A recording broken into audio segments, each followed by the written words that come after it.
پوری دنیا میں انسان ہر روز تقریباً 1 سے 2.7 کلو گرام تک خوراک کھاتے ہیں۔ فی شخص کے حساب سے یہ ہر سال 365 کلو گرام سے زیادہ بنتا ہے اور عرصہ حیات کے لیے تقریباً 30,000 کلو گرام بنتا ہے۔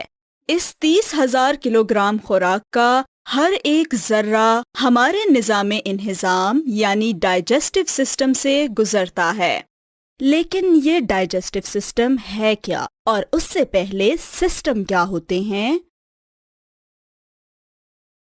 سسٹم یا نظام آپس میں جڑے ایسے اعضاء یعنی آرگنز کے مجموعے کو کہتے ہیں جو مل کر ایک یا ایک سے زائد افعال سر انجام دیتے ہیں۔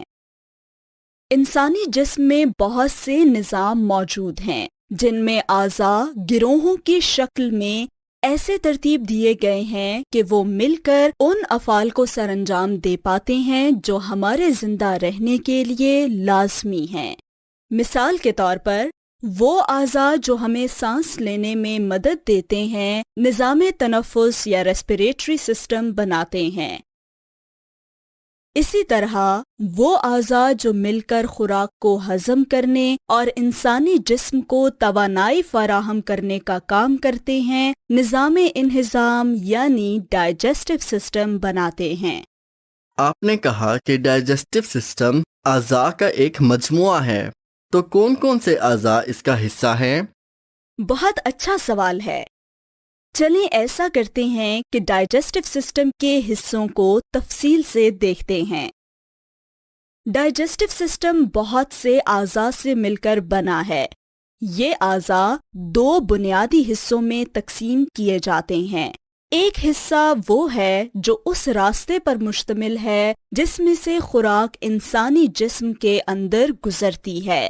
یہ منہ سے شروع ہو کر مقعد یعنی اینس پر ختم ہوتا ہے۔ اس راستے کو غذائی نالی یا ایلیمنٹری کینال کہتے ہیں۔ اگر ایک انسان میں اسے ناپا جائے تو یہ تقریباً 9 میٹر لمبا ہوگا۔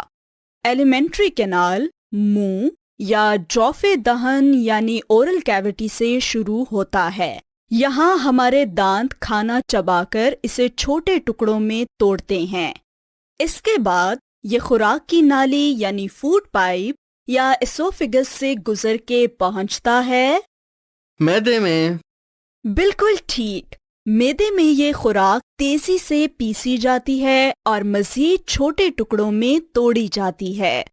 اس کے بعد یہ چھوٹی آنت یعنی اسمال انٹسٹن میں داخل ہوتی ہے جہاں عمل ہضم کا بیشتر حصہ وقوع پذیر ہوتا ہے۔ بالآخر غیر جذب شدہ فضلات گزرتے ہیں بڑی آنت میں سے۔ بالکل، اور اس کے بعد یہ جسم سے اینس کے ذریعے خارج کر دیے جاتے ہیں۔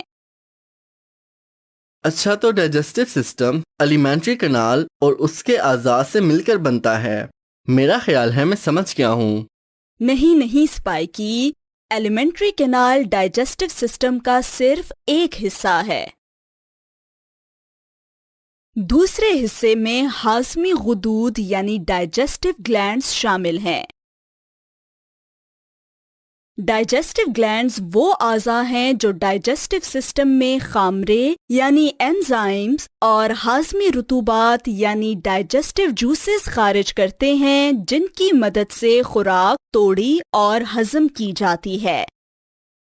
ان میں شامل ہیں لعابی غدود یعنی سیلیوری گلینڈز، شکمی غدود یعنی گیسٹرک گلینڈز، جگر یعنی لیور اور لبلبا یعنی پینکریاس۔ پہلے ہم سیلیوری گلینڈز پر بات کرتے ہیں۔ یہ منہ کے اندر 3 جوڑوں کے طور پر پائے جاتے ہیں اور لعاب یعنی سلائیوا خارج کرتے ہیں۔ اس لعاب میں ایک ایسا انزائم ہوتا ہے جو منہ میں ہی نشاستہ دار غذا یعنی کاربوہائیڈریٹس کا ہاضمہ شروع کر دیتا ہے۔ اس کے بعد آتے ہیں گیسٹرک گلینڈز۔ لفظ شکمی یا گیسٹرک کا مطلب ہے معدے سے متعلق۔ گیسٹرک گلینڈز معدے کی اندرونی تہہ میں پائے جاتے ہیں اور شکمی رطوبات یعنی گیسٹرک جوسز پیدا کرتے ہیں۔ جس میں ہائیڈروکلورک ایسڈ یا HCl بھی شامل ہوتا ہے۔ ان جوسز میں ایک ایسا انزائم ہوتا ہے جو خوراک میں موجود لاہمیات یعنی پروٹینز کو ہضم کرنے میں مدد دیتا ہے۔ اسپائکی، کیا آپ جانتے ہیں یہ کیا ہے؟ یہ سبز مائل پیلا مائع صفرا یعنی بائل کہلاتا ہے۔ کیا آپ بتا سکتے ہیں کون سا عضو بائل پیدا کرتا ہے؟ پینکریاز؟ نہیں، پتا کرتا ہوگا۔ نہیں، پتا یا گال بلیڈر صرف بائل ذخیرہ کرتا ہے اور جگر وہ گلینڈ ہے جو اسے پیدا کرتا ہے۔ کیا آپ جانتے ہیں کہ جگر انسانی جسم کا سب سے بڑا گلینڈ ہے جس کا وزن 1.5 کلو ہوتا ہے؟ اس کے بہت سے اور کام بھی ہوتے ہیں لیکن ڈائجسٹو سسٹم میں اس کا کام بائل پیدا کرنا ہے۔ بائل چھوٹی آنت میں چکنائیوں یعنی فیٹس کے ہاضمے کے لیے اہم کردار ادا کرتا ہے۔ آخر میں ہم دیکھتے ہیں پینکریاس کو۔ پینکریاس شکم یعنی ایبڈمن میں معدے کے پیچھے موجود ہوتا ہے اور لبلبی رطوبت یعنی پینکریاٹک جوس پیدا کرتا ہے۔ اس پینکریاٹک جوس میں بہت سے انزائمز پائے جاتے ہیں جو کاربوہائیڈریٹس، پروٹینز اور فیٹس کے ہاضمے میں مدد دیتے ہیں۔